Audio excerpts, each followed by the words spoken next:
The NASCAR Craftsman Truck Series returns to Martinsville Speedway for their last short track race of the season. For the next 2 hours, Virginia will be a battleground state for the 4 contenders in this year's championship chase. Carl Edwards is currently 173 points behind in the polls, and though he may be the people's choice, he's got a lot of catching up to do. Wisconsin's Ted Musgrave is a no-nonsense candidate with a winning attitude and a dedicated team of advisors. Dennis Setzer is second in the standings right now, but he is the king of short tracks. If he's going to make up any ground, he'd better do it today. Our current front runner, Bobby Hamilton, has 4 victories under his belt. The race is his to lose, but 4 very important tests remain, and those races will determine the candidate who wins this November contest.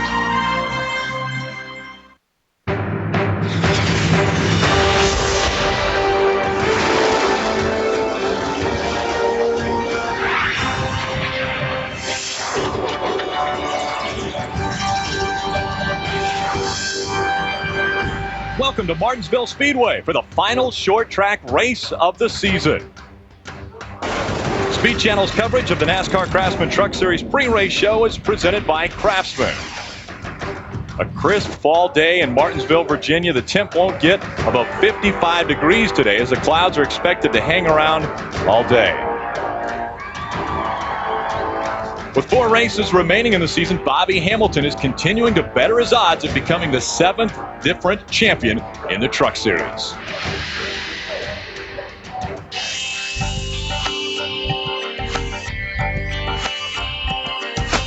Bobby Hamilton told us that he was not going to points race till he got to 5 races to go. Here we are at 5 races to go. Bobby Hamilton starting at the back. 2 races in a row that he had to go to the very back of the pack. Last time out, he ended up finishing in 5th position. He's made his way up to 13th position, and so Bobby Hamilton reeling in that top spot. Our points leader has moved into the top 10. The Square D Dodge of Bobby Hamilton has moved up to 6th position. And that's going to win a championship. If he's able to do this the remainder of this season, run consistently in the top 10, he is going to be able to win this championship. Well, Bobby Hamilton certainly is the incumbent today as we get ready for Election Day, but you've run Slim Shady in 14 races but didn't bring it this week. You afraid you're going to get your fenders beat around today or what? No, I mean, we tear that thing up every week. He just wanted to save it for Phoenix for some reason because it's such a short turnaround when we get back. The trucks have to leave Sunday night, and we didn't have it a week off in case we was to tear it up real bad. And everybody knows this is a place where you can tear stuff up. You have done really well on these days when we rained out and started up front, and you had top 5s in all of those, but this is a brand new racetrack. What are we going to see today? I mean, it's going to be a good race. The thing is, the competition's a lot tighter. There are some guys that might not be completely happy with their stuff, and the place has got so much grip and it's so forgiving that they're going to run good too. So it's going to be hard to pass here. Well, we have a late addition to the voting ballot. Todd Bodine didn't start racing until the middle of the season, but he's been awfully tough. Todd Bodine has a lot of talent. They know what they're doing. They came right out of the box. Did a great job. They've been in the top 5, 3 out of the 4 races they've won since they came into the Truck Series. Todd Bodine claimed his first victory in the NASCAR Craftsman Truck Series 2 weeks ago in California. Well, once you taste victory lane, I'm guessing that Todd Bodine has that confidence now that he can take his truck anywhere on the track. Side by side for the lead. Here goes Todd Bodine on the inside of Mike Skinner. And it will be Todd Bodine claiming his first ever victory in the Truck Series. Todd Bodine is looking to make it 2 in a row in the Toyota number 30. Bodine wins at Texas. Todd Bodine enjoying his time in the Truck Series. What a great run. That makes 4 top 5s out of 5 events, 2 wins. Incredible job for this Toyota team. Todd Bodine looks to make it 3 wins in a row today and only his 8th start. Todd, they say Martinsville is a finesse track, that you can't attack it. Knowing that you start 31st today, how do you plan on gaining that track position? Very carefully. It's hard to pass at Martinsville. especially with the new concrete in the corners. It's really put it back to a one-groove track, and it's going to be hard. Unfortunately, qualifying got rained out, so we're starting 31st with the Tundra, and we got our work cut out for us for sure. Todd Bodine has one previous start at Martinsville. It came in 1995, and he finished 6th that day. We look at the 4 top 10 point standings. Bobby Hamilton continues to dominate in the Truck Series. The big move last week was Ted Musgrave taking away the 3rd position from Carl Edwards with his 6th place finish at Texas Motor Speedway. Hello, everyone. I'm Rick Allen alongside of Phil Parsons and Chad Little. As Todd mentioned, qualifying was canceled yesterday because of inclement weather, and because of that, we will start by owner's points. And Phil, that means Bobby Hamilton gets the pole. Rick, that's going to be a little different view for Bobby Hamilton. As we saw a few moments ago, he started way back the last 2 races and turned both of them into top 5 finishes. Bobby Hamilton is so good at the remaining racetracks. He's won at 3 of the 4 remaining racetracks on the circuit. The only racetrack he hasn't won in a truck is Phoenix, and he won there in an Nextel Cup car. So Bobby Hamilton is primed for this championship hunt. His closest competitors have to hope that he has some sort of catastrophic problems in order for them to gain any ground, and that can happen. Here this spring at Martinsville, he finished 31st with a flat tire. But right now, it's advantage Bobby Hamilton. And back in the spring when he raced here, the track was not as clean and as nicely paved, I guess, as they would say right now, because we just resurfaced this, Chad. How's that going to affect the strategy of these teams? Well, I think what it does is there's some definite knowns and unknowns. And the unknowns are, what's the tire wear going to be today with this brand new surface? The knowns is it's still the same old paperclip racetrack. That's what we call it. You see the concrete in the corners right there, but they did extend that concrete about 100 feet on the exit of both corners. I think that's going to give the inside groove more grip, make it more difficult to pass, as we heard some drivers saying. Now, what's some of the knowns that we know? We know that how difficult this pit road is, getting in the pits, leaving the pits.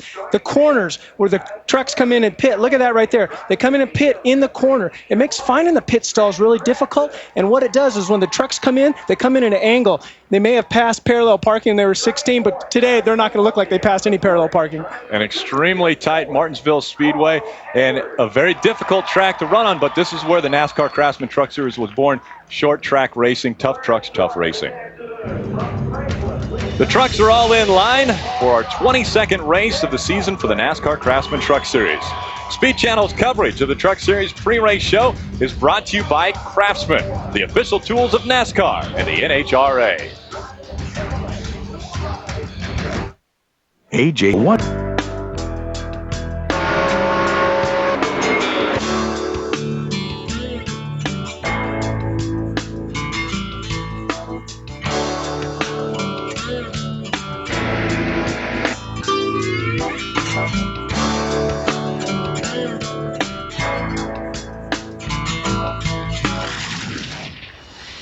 We have 4 title contenders with 4 races to go in the championship chase. History shows only twice has our eventual champion come from a deficit. A year ago with Travis Kvapil, in 1999, Jack Sprague came from 125 points back.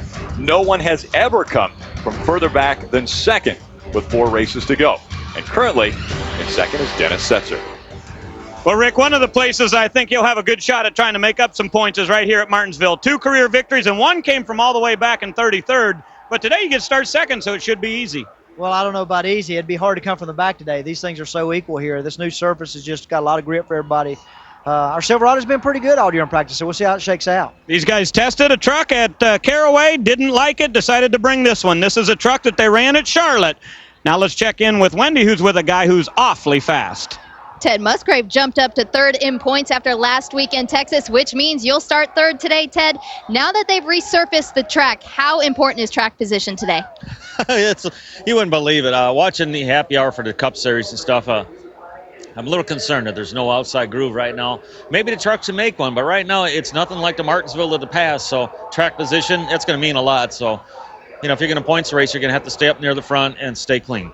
Could be a big points day for Ted Musgrave. In his 5 starts at Martinsville, he's only finished better than 10th once. Rick? Thank you, Wendy. The safety issues continue to improve in NASCAR, and because of these improvements, we actually have 2 drivers in today's field that might not have made it back so quickly after a horrific crash 1 week ago. Last week at Texas Motor Speedway, we were witness to a terrible crash when Bill Lester got loose on lap 104 and slid into David Rudiman. both trucks slammed hard into the wall coming out of turn 4. Lester's truck came to rest on the front stretch, and Rudeman slid all the way to the inside wall along pit row. Thankfully, both Bill Lester and David Rudeman were not injured. In the spring of 2004, the walls at Texas Motor Speedway were outfitted with steel and foam energy reduction barriers, or safer barriers, a revolutionary safety system designed to withstand more than 500,000 pounds of impact.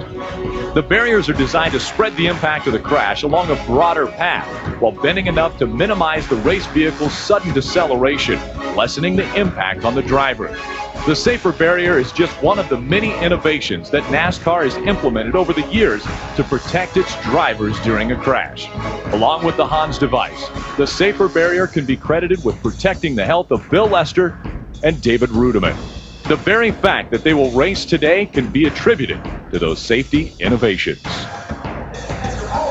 Any driver wants to put a wreck behind them, and it's no different for David Rudeman. David, first of all, we're glad to see you're okay. How sore are you? A lot sorer than I'd like to be, but once I get in a truck, I don't think it's that bad. You know, it's just it's a little tougher than I thought it was going to be, but it's not bad. Just thank the Lord that we had the safety stuff in place, the safer barriers and stuff like that, and so we're here this weekend, get in a race there, and hopefully we'll be okay.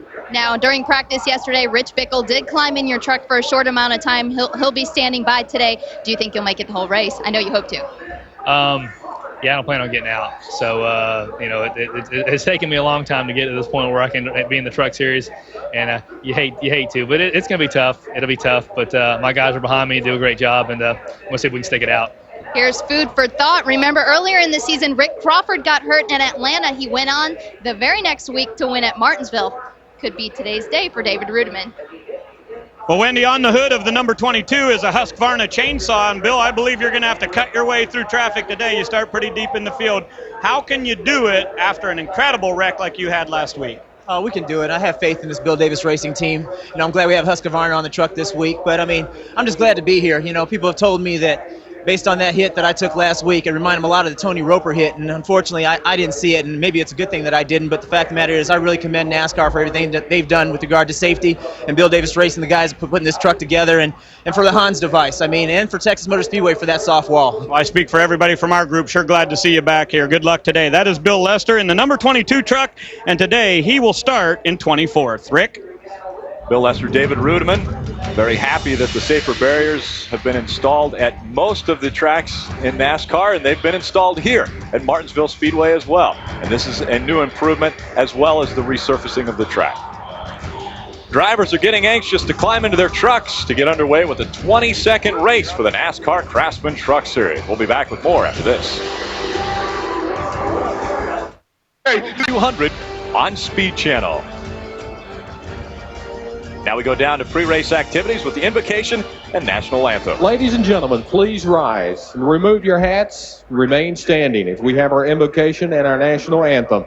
Leading us in the invocation today is John Fox of Raceway Ministries.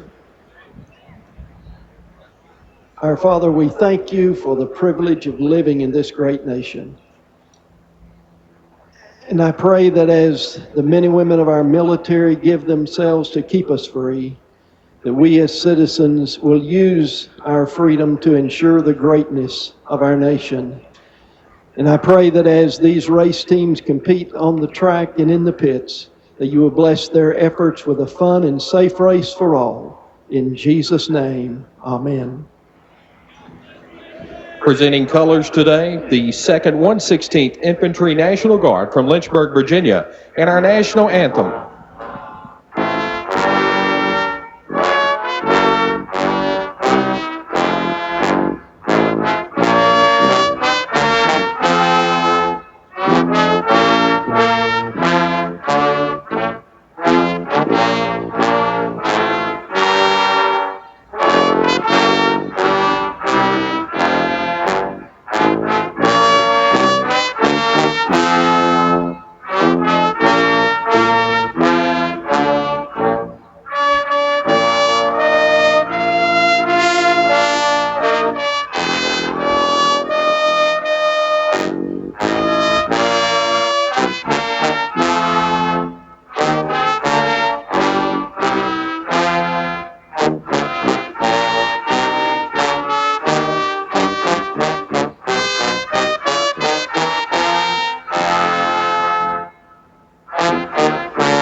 electricity builds, the crowd all bundled up in Martinsville, Virginia. Racing is moments away from Martinsville Speedway.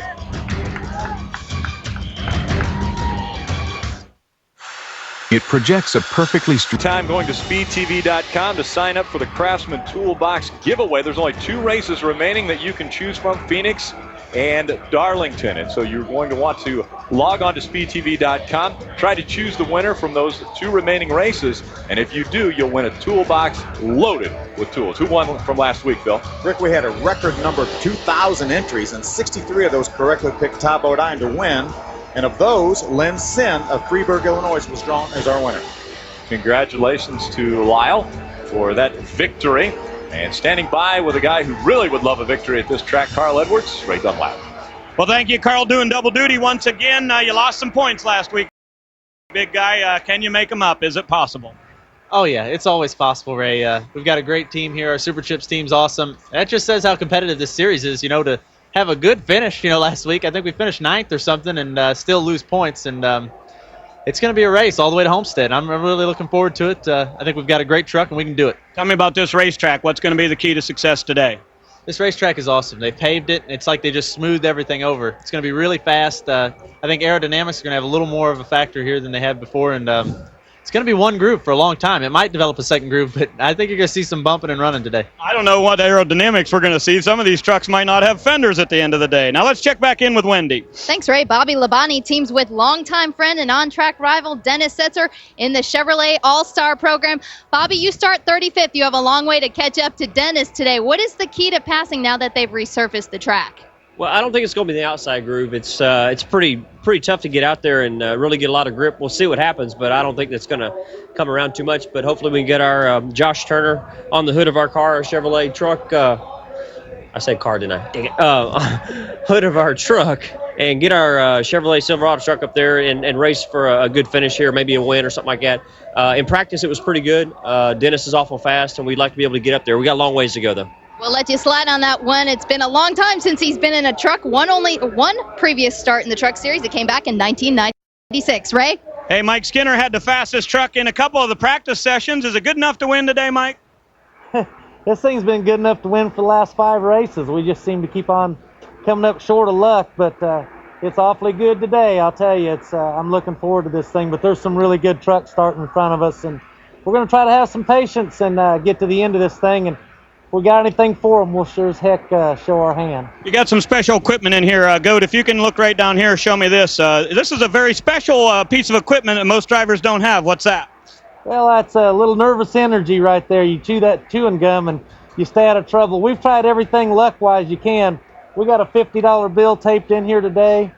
It's Goose's dad's 50th birthday. I want to say happy birthday to him. And we got green going on. We've done everything the anti-superstitious today. All right, let's hope their luck changes today. Wendy, who you with? I'm trying to get in with Jamie Mack, but crew chief Trip Bruce is trying to connect his water hose. And it looks like they're doing some last-minute adjustments to his water hose. Let's check in with Rick. Well, thanks, Wendy. And we do have 8 drivers that are doing double duty today. Travis Quapple, Jamie McMurray, Labonte, Edwards, Hamilton Jr., Chad Chaffin, Todd Bodine, and Ken Schrader all doing double duty today. Let's go down trackside for today's command. And now, for the most famous words in all of sports, your Grand Marshal, Jerry Bean. Drivers, start your engines.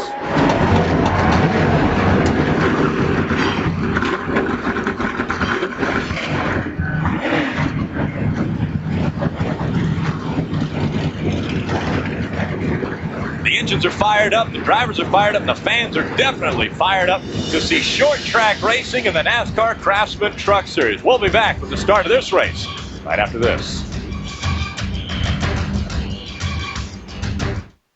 Truck Series Kroger 200 on Speed Channel is brought to you by Craftsman, the official tools of NASCAR and the NHRA. By Federated Auto Parts Stores, professional advice, brand names. And by Chevy, the winningest name in racing, an American revolution. Trucks beginning to roll out onto the track, and they will line up by owner's points. We mentioned that qualifying was canceled yesterday because of inclement weather. Let's look at the Domino's starting grid. On the pole, Bobby Hamilton, because of points, sits up front. Dennis Setzer on his outside. 3 wins on this racetrack between those 2 drivers. Inside road number 2, Ted Musgrave, the fastest truck in happy hour yesterday afternoon. Matt Craftsman starting 5th right there. He's looking for a ride next year. Keep your eye on him in the 6 truck. See David Starr, inside road number 4.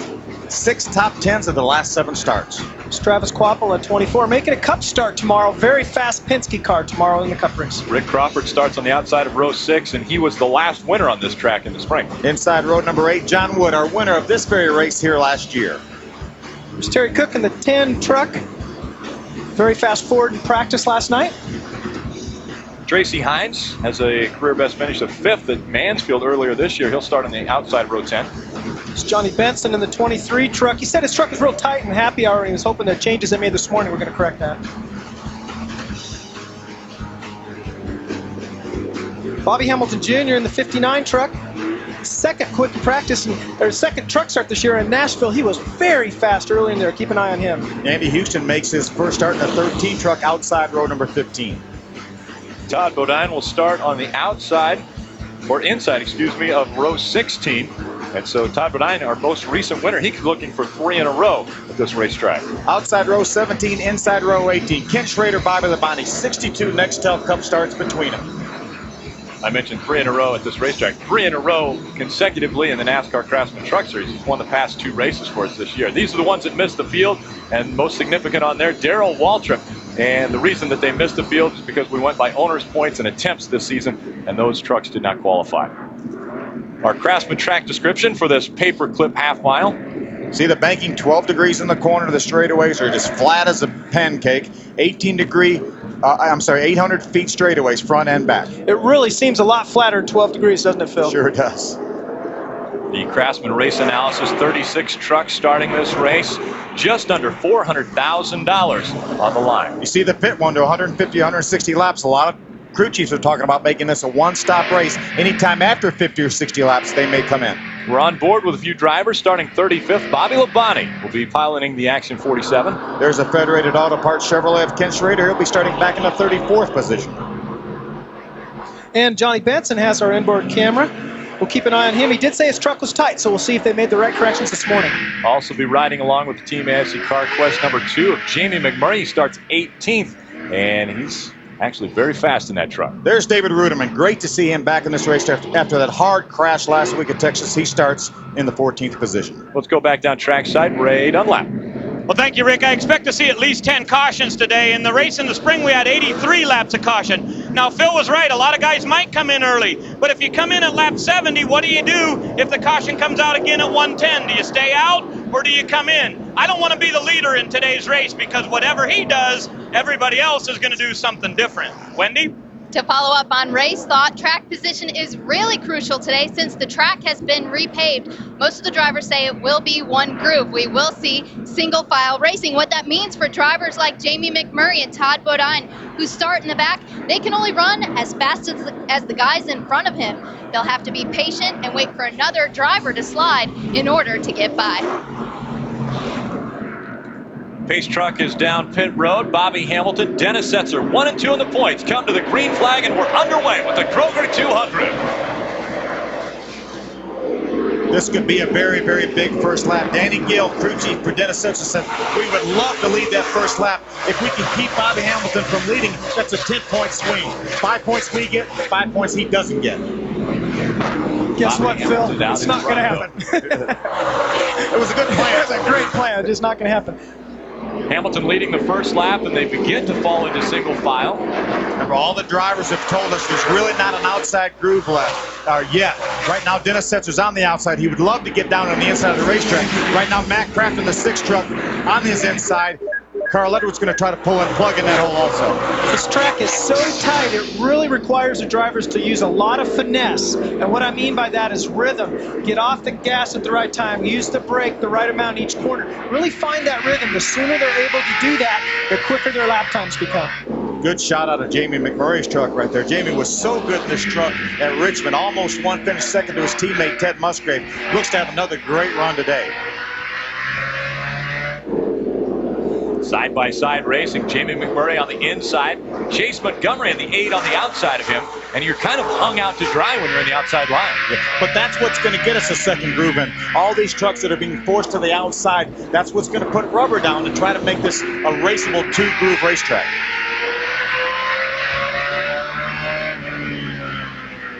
I wouldn't be surprised if we see a lot of noses tore up today, as difficult as this racetrack is going to be to pass on. Travis Quaffle looking on the inside of Jack Sprague.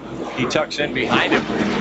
Holds on to the 11th spot. A little bit of damage to the right front corner already of Jack Sprague. Everyone fighting to get to the bottom of the racetrack. A lot of times they make some contact. You get a lot of chain reactions here where somebody slows down and the guy behind him slows down, the next guy can. They run into each other front back. You see the damage to the right front corner of Jack Sprague's truck.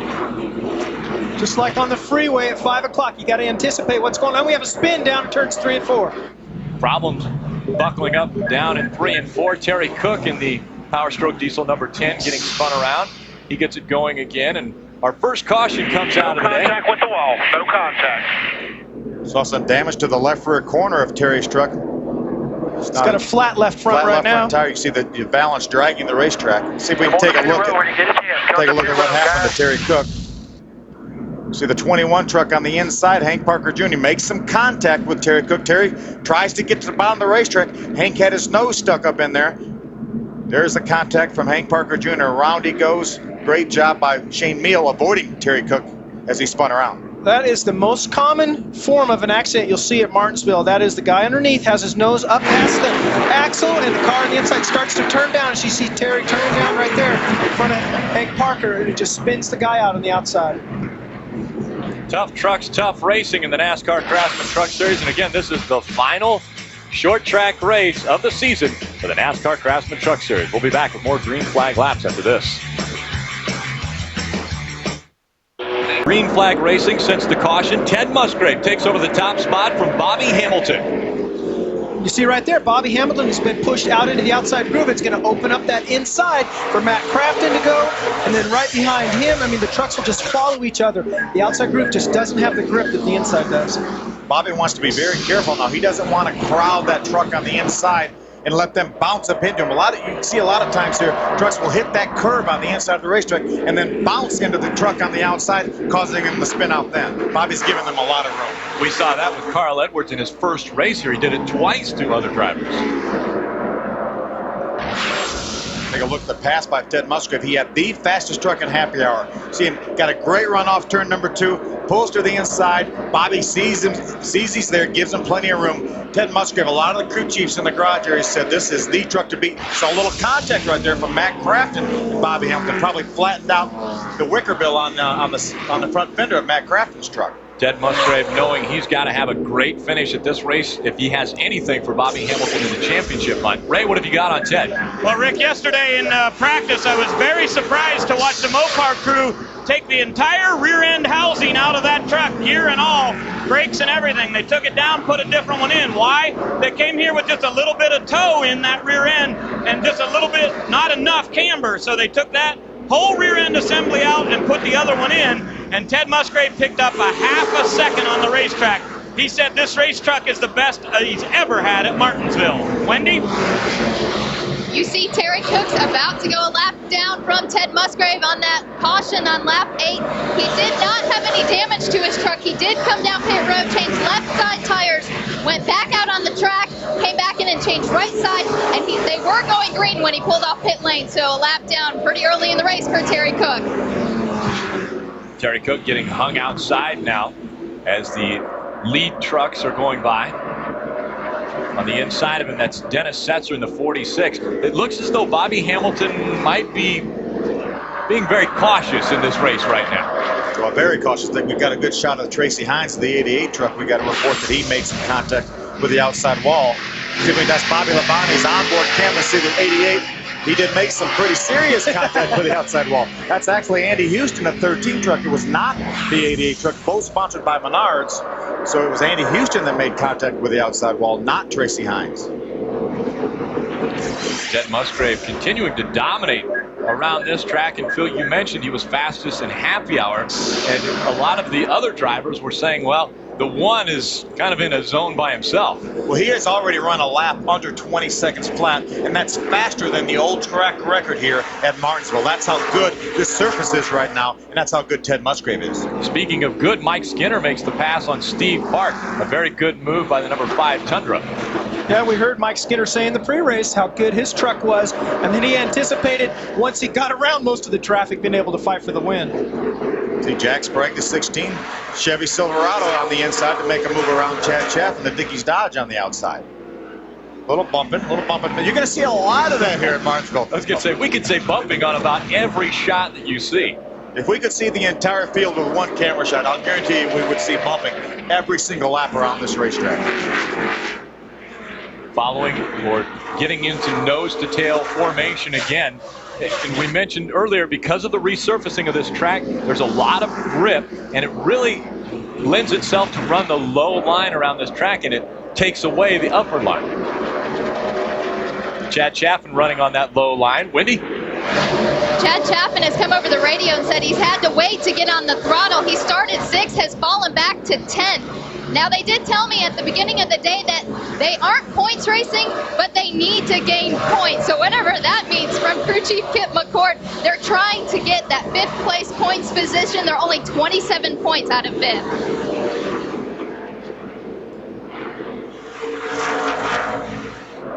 Ted Musgrave out in front after 24 laps have been completed of the 200 in Martinsville, right along with David Rudeman. Rudeman holding on to the 14th position.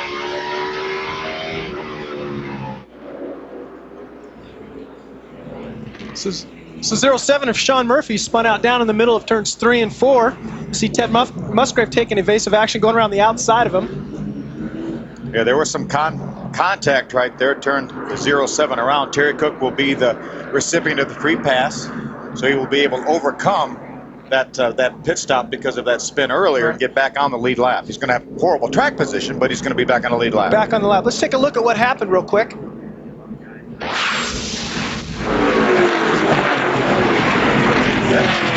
That was actually his teammate, the 08, that got into the 07 and turned him around, Bill Manful. And so we're under caution number 2 at Martinsville Speedway. And Schrader able to go on the inside of that accident. We'll be back with more after this. Why turn off the engine when you can do... Happened yesterday at practice. Tune into Speed Channel following today's truck race to find out if he can put his Ferrari on the pole. He's trying to win at home, at his home track for the final race of the season. Todd Bodine on pit road. Leaving the pits. Todd made a couple pit stops on this caution flag. 59 of Bobby Hamilton Jr. came in. Shane Meal and Brandon Wyeth all came in on that caution flag. Green flag flies. We're back to racing. Ted Musgrave holds on to the top spot.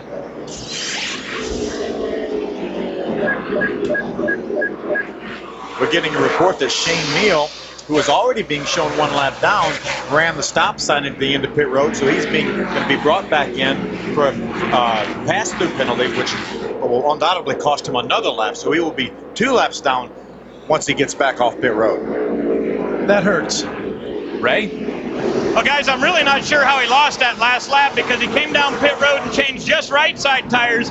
He had been very tight, so they thought they had a bad set. Then he came back around and came in for left side tires. You should be able to do that in easy enough time to get back out ahead of the pace car, or pace truck, but he just wasn't able to do it. So somehow loses another lap here in the pits.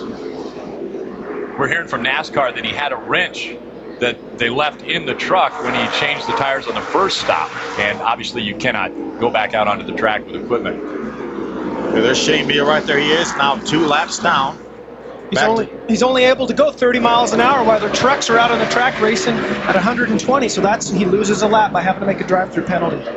Oh, Steve Park getting into the back of Jack Sprague, and Sprague will spin around. Park gets into the back, but John Wood gets collected up in that as well. That was a payback. It looked like maybe the 16 and the 62 made contact at the other end of the racetrack. They got down in this corner. Steve said, "Hey, I didn't like that. I'm going to let you know I didn't like it," and he hit Jack hard enough to turn him around. Then the unfortunate part is it also got the 50 truck involved. You know, this is one of the racetracks where you really have to keep your tempers checked. You got to check them in the closet before the race starts. It's really easy. You make so much incidental contact during the race that you have to be careful and just, there's the contact that happened the first time, and Steve Park said, I really didn't appreciate it. Driving down into the corner, he gets set, so we'll probably call this maybe a little bit of payback. Well, obviously something had happened that Jack Sprague did to Steve Park, because Steve Park was banging on the door of Jack Sprague coming down the straightaway and then got in behind him to spin him around in the corner. Another view of it right there. There's the contact, and around goes Jack. And here comes the 50 truck, John Wood, an innocent bystander, who's going to make some contact right there with Jack Sprague. Sprague also backed into the 18 of Chad Chapman. So a few trucks involved in this, the third caution of the day at Martinsville.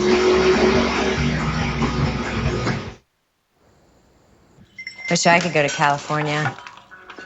Why don't you? Speed Channel's popular show Pitbulls live tonight at 6:30 p.m. Join Steve Burns from the traveling stage truck with some of NASCAR's newspaper and magazine writers for their take on the NASCAR series. It's all NASCAR talk, and these guys will let their thoughts and opinions fly on the hottest topics. Tonight, live 6:30 p.m. on Speed Channel. The Orleans 62 Dodge penalized for rough driving by NASCAR, and so they're holding him in the pits right now, and he is suffering that penalty of rough driving. We'll be back with more from Martinsville.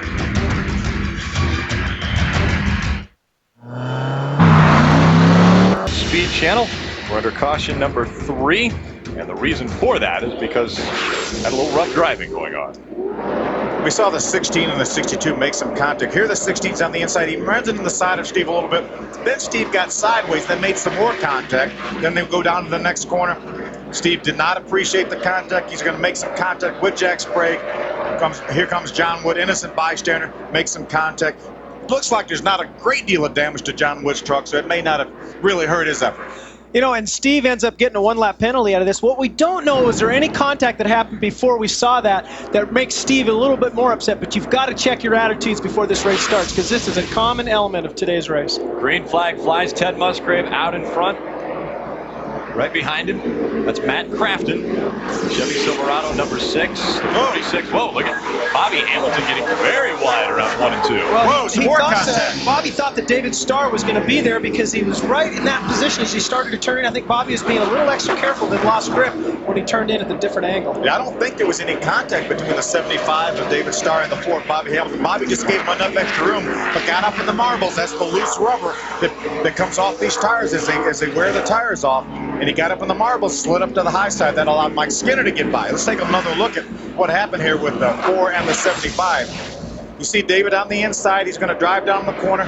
He does make a little contact. Just a little contact right there. That's what knocked Bobby up there. The 99 of Carl Edwards goes by. He makes a little contact, and then the 5 of Mike Skinner. And Bobby says, okay, I'll get in behind Skinner right here. Just take it easy for a little bit. Just let me somewhere. Just let me somewhere where I don't have to run into somebody. Well, and Bobby, with his points lead coming into this race, has to drive extremely cautious. He has to look out for everyone. He's got to be the most defensive driver on the track. I think you're right, Rick. He can afford to be. A lot of times, you can't afford to be defensive in racing. You have to be really aggressive every single lap.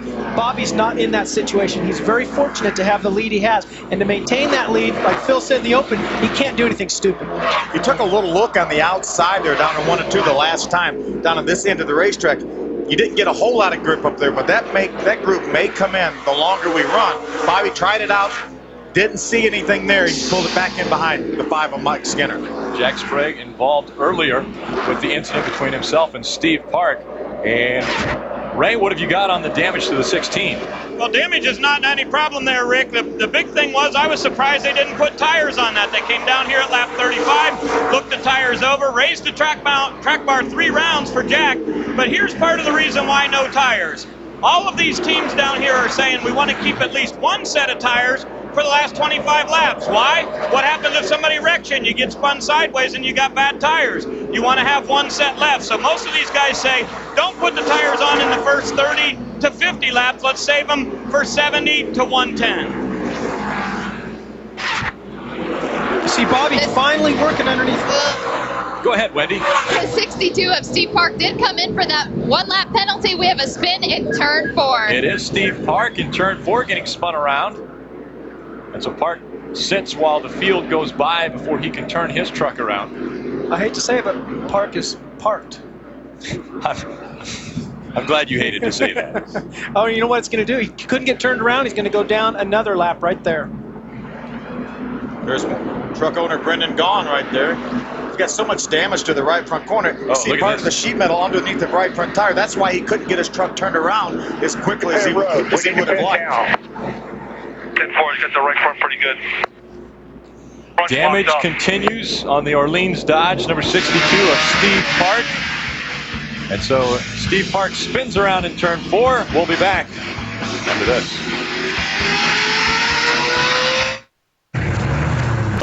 Did he want to pit this early? No, but his truck was not very good. Dennis said on the radio, I'm afraid to get hung out on a real long run here. I'm going to lose a lot of spots. So what are they doing? He was real loose. Down 2 rounds on the track bar, 2 rounds of wedge in. They get 4 tires and Setzer pits on lap 50. Gives up the track position, but he wants to have that truck better. Another black flag for Steve Park. He ran the stop sign at the exit of pit road, and so they'll bring him back one more time. That'll be another lap penalty, so Steve will be 3 laps down.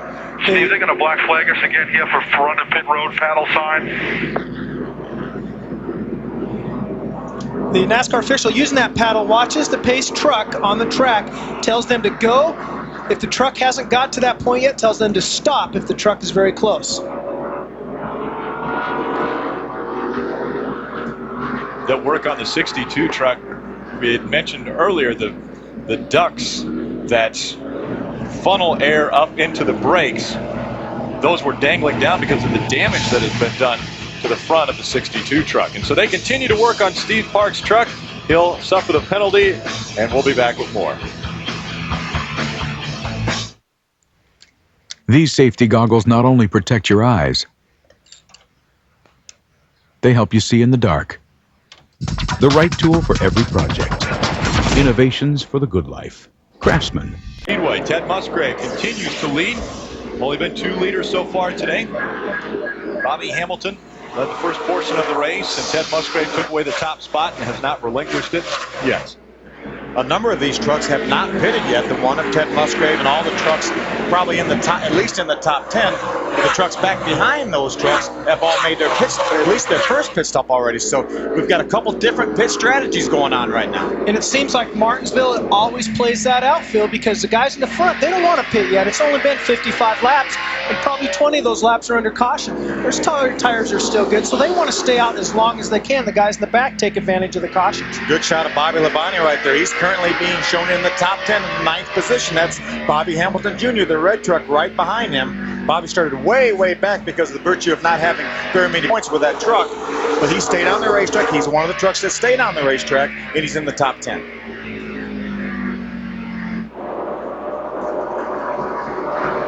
Bobby Hamilton tucked in behind the Super Chips 99 of Carl Edwards. And very tight racing there. Looks like Bobby Hamilton might have said, hey, Carl, it's time for you to move out of the way. Here I come. You know, we talked about Bobby being a little defensive. That right there wasn't defensive. He's really on a move at that time. And that's a textbook pass right here. And we have a spin. Problem Chase Montgomery down turns 1 and 2. Right in the center of turns 1 and 2. He gets spun around and has some damage to the back of that truck. Significant damage. Yeah, flat left rear tire. Obviously, the tire's almost off the wheel. Chase was running pretty well early. Looks like he might have just had a flat left rear tire. I'm sorry. So Philly was probably trying to get into the pits. He was slow, running on the high side. The tire started to come off the rim and got jammed in between the wheel and the body. It made some contact with the soft walls. We call them soft walls. They're still pretty hard, but they're very hard. But they sure do minimize the impact that a driver feels, and a truck for that matter. A lot of damage to the 8 truck. There was also a lot of damage to the 62 truck that they've been working on. We saw earlier partial team owner and Nextel Cup driver Brendan Gaughan working on that truck. He's standing by with Wendy Norris. Steve Park first got a 1-lap penalty for rough driving. Then when he came down pit road after that spin in turn 4, he was held. Black flag for crossing the stop sign at the end of pit road. Brendan, how frustrating is this for you and your team and Steve? Well, Jimmy Smith's still always hitting me. You know, I mean, the 2 dumped us. They're claiming we dumped the 16, so, you know, they need to be fair about that and do the same thing. They need to penalize 2, but Orleans Dodge just had some rough luck with Park, man. He's a hell of a race car driver, and we're only, I think, 2 laps down or 3 laps down, and I'll tell you what, he's going to beat and bang to get back on the lead lap because he's good enough, and we got a top 5 Dodge today. Brendan Gaughan never at a loss for words. Rick? Well, Brendan Gaughan maybe still frustrated from almost a year ago at Homestead when one of Jimmy Smith's trucks, and it was not predetermined, but it was just an accident that took Brendan Gaughan out of contention for the championship, and that was at the final race of the season. So disappointed truck owner Brendan Gaughan. Here's what Brendan was talking about with Jamie McMurray in the 2 truck when Brendan got spun, and the penalty wasn't reciprocal to the 2 truck. Right here we see the Jamie driving in and getting in the back of Brendan and spinning him out. Spinning Steve Park out. Brendan expected a penalty from NASCAR on Jimmy Smith's 2 truck, which did not happen. So it is a lot of frustrating things go on, especially at a tight racetrack.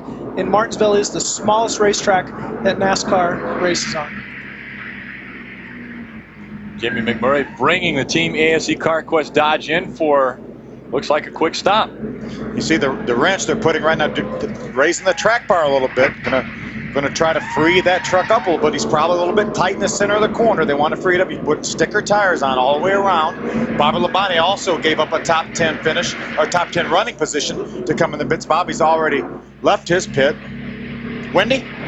The 47 of Bobby Labonte did come in. He was moving up through the field pretty quickly, but they did decide to come in on this caution because they feel they can make it the rest of the way. They were a little loose in, like you said, Phil, tight in the center. They put a rubber in the right rear and wedged 1 round out of the left rear for the 47 of Bobby Labonte. Bobby Labonte heading back out onto the track, and we'll be back with more Green Flag Racing after these messages. The restart of the Kroger 200. Ted Musgrave holding on to the top spot. Top 7 in this race so far have not pitted yet. Bobby Hamilton Jr., the 59 truck, is being shown in the 8th position. He is the first truck that has pitted, but he pitted way back on lap number 27. Side-by-side racing. Hank Parker Jr. on the inside of Rick Crawford, trying to take away 5th from Crawford. The Airbest 21 Toyota of Hank Parker Jr., the preferred line around this track right now. Rick's hanging in there pretty tough on the outside. I think the longer we go, the more trucks that are lapped, the more trucks running this high groove are going to give us an outside group for some side-by-side racing. Rick's trying to hang in there right now on the outside and doing pretty well. I think you're right, Phil. The longer we go, the more that outside groove is going to come in, and NASCAR will blow the outside groove off as these marbles start to build up. Remember how good the outside groove was before they put the new surface down. And Rick Crawford cleaning up the outside groove as he runs out there. It didn't work this time, but it may work. If you get trucks continuing to run side by side, that groove's going to get better and better. Out of necessity, it'll have to. Another black flag being shown. Oh, and problems for David Starr in the 75, as well as Mike Skinner. I believe Mike had such a good truck, too. The luck continues to be bad for Mike Skinner. He said before the race that he's had great trucks each and every week, cannot get any good luck. A lot of damage to the 75 truck. Look at all the damage to the right side and the rear of that Spears Chevrolet. Here's a replay of what just happened with Skinner and David Starr. David drives, almost looks like David ran out of brakes or something like that, Chad, didn't it? It looked to me like the right front was either locked up or he had a brake problem because the smoke started well before the corner.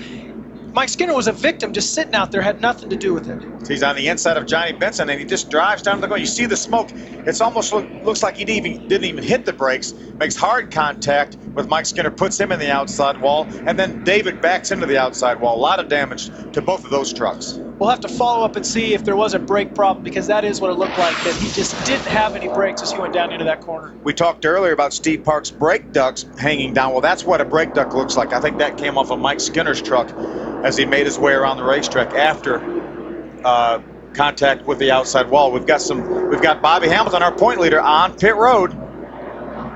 Hamilton 4. Square D Dodge making his way to the first pit stall, which will be around the turn 1 and 2 corner. It's almost at the exit of pit road, and so he'll have to maintain 30 miles an hour until he gets to his pit stall. And he'll come in and have service on the Square D Dodge. Ray? Well, Rick, pretty much the same thing as Dennis Setzer had said earlier. He said, we think we may go for a long green here, so let's work on this thing. You'll notice there is some damage to the left rear fender there, so they want to try to work on that. 4 tires for Bobby. Having this very first pit stall on the end of pit road can be an advantage because it allows you just a little bit extra time to work on it, but they get him back to the track right now, wondering if he'll pit one more time for repairs on that fender.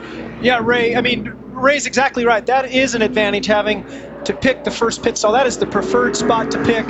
And we also noticed Bobby didn't do any chassis adjustments, so his truck must be handling perfectly. These guys assigned pits by how they qualify, which is rained out, so they did it by points. He picked the very first stall. David Starr having troubles with his 75 Spears Manufacturing Chevrolet, brought it behind the wall. They work on that, and the reason for all of that damage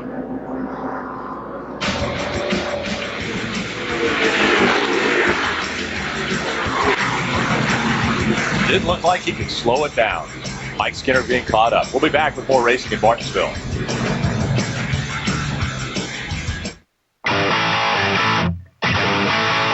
Come on! Speed News, the most comprehensive motorsports industry and consumer news and information program on TV. Speed News provides highlights and results from motorsports events worldwide. That's tonight, 7 Eastern, only on Speed Channel.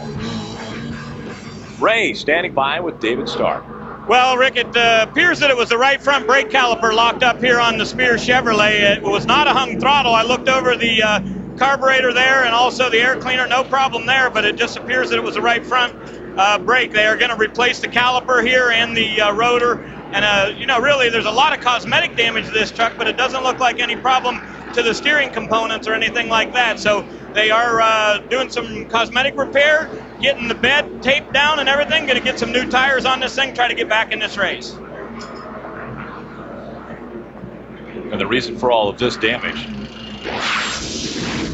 See the 75 drive down the corner. You see some smoke. It looked like the right front wheel locked up, and that may have been because of the bad caliper. And he made hard contact with Mike Skinner. Just turns Mike right into the outside wall. What a tough break for Mike Skinner. He had such a good truck. He was the fastest truck in the morning practice yesterday before their happy hour. And unfortunately, he's going to have a lot of damage. Phil, that's about as hard as hit as you'll see at Martinsville, too, right there with Skinner, and he didn't even know it was coming. There are 4 trucks that have not come into pit on this race so far because Ted Musgrave, Matt Kraft, and Carl Edwards, and Hank Parker Jr. all have stayed out. You see Steve Park flying by, trying to get up. He's a couple laps down, and so he's catching up to the back of the 67. So he'll start on the inside lane. Ted Musgrave on the outside. The green flag flies. Lap 79 is what we're on of 200. We haven't made it to the halfway point. I think this would mean that the top 4 trucks right now are going to have a one pit stop strategy, it looks like. We're almost 80 laps into this race. If we get a caution, well, I think the next caution flag, even if it comes out in 5 laps, I think we'll see those 4 trucks on pit road, and they may make this a one-stop race. Some of the other trucks that pitted on lap 50 and before, I think we may see make a 2-stop strategy out of this race. Yeah, I think you're right, Phil. The only thing I would change that is if there's a caution at the, say, with 30 or 40 laps to go in the race, then they would come in and take their last set of tires. Chad, that's not going to happen for the trucks up front. There are going to be too many trucks on the lead lap. There's no way that they can pass that many trucks. You may see some of the trucks at the tail end of the lead lap, maybe the trucks from 15th on back pit, but not the trucks running up in the top 5. They're not going to give up track position with 25 or 30 laps to go. It's too hard to pass. 119 laps remaining in this. We still have 28 trucks on the lead lap.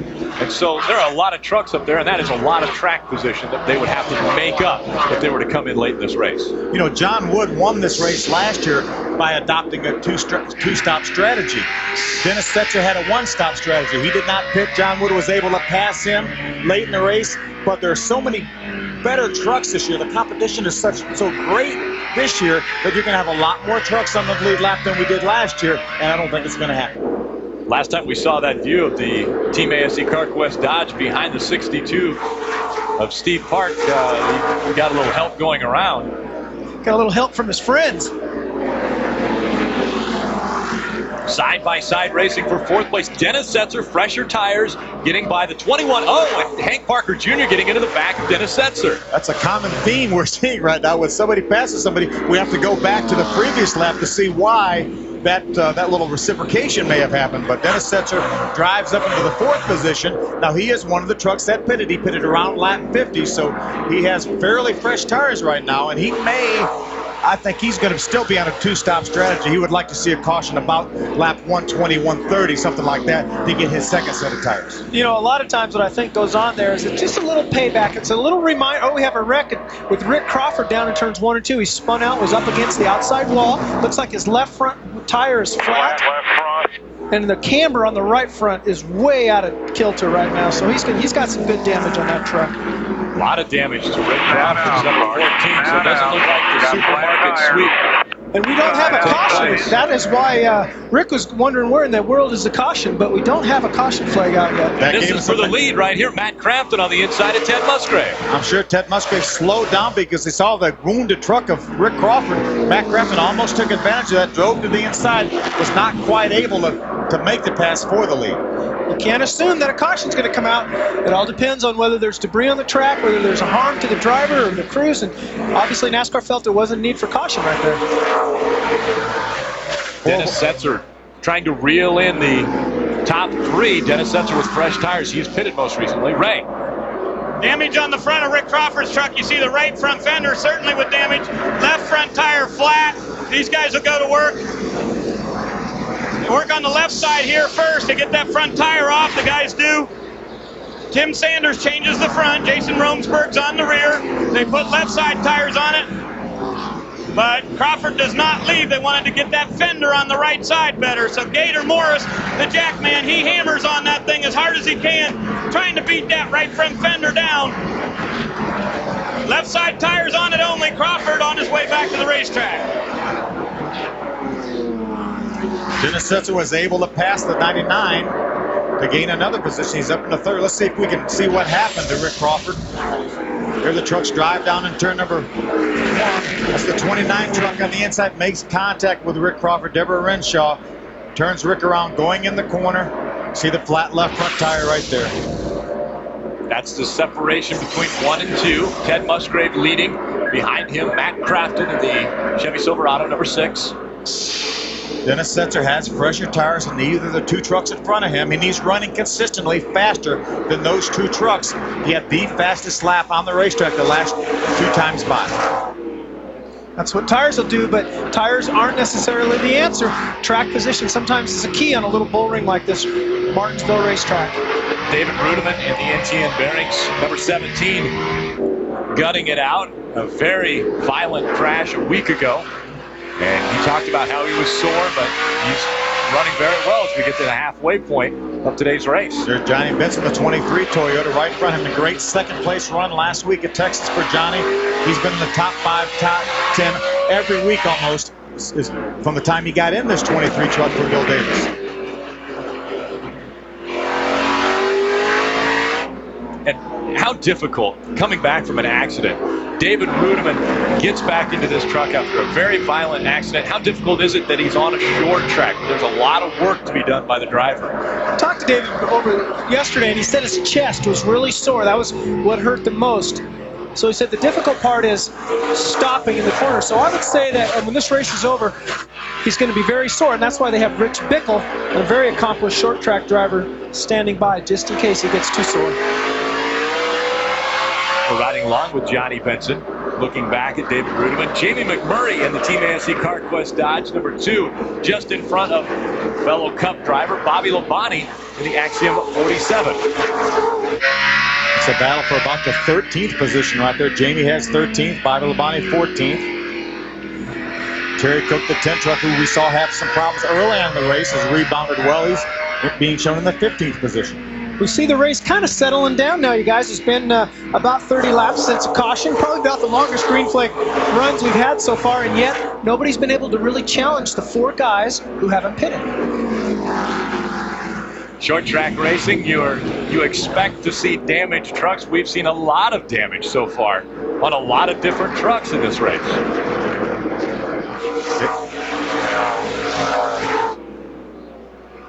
David Rudiman holding on to 8th position as the line forms behind him. Ted Musgrave continues to lead in Martinsville.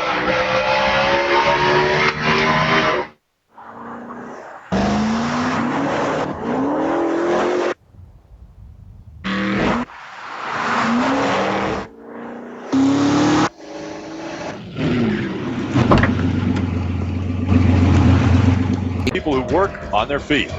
By Domino's Pizza, the official pizza of NASCAR. And by Toyota, choose any direction as long as it's moving forward.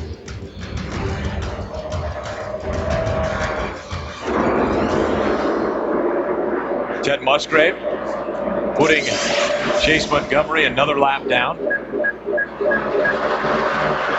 Nose to tail, Jamie McMurray in the Team ASC CarQuest Dodge. And coming up behind Bobby Labonte was Robert Huffman. And now smoke coming out of the 4.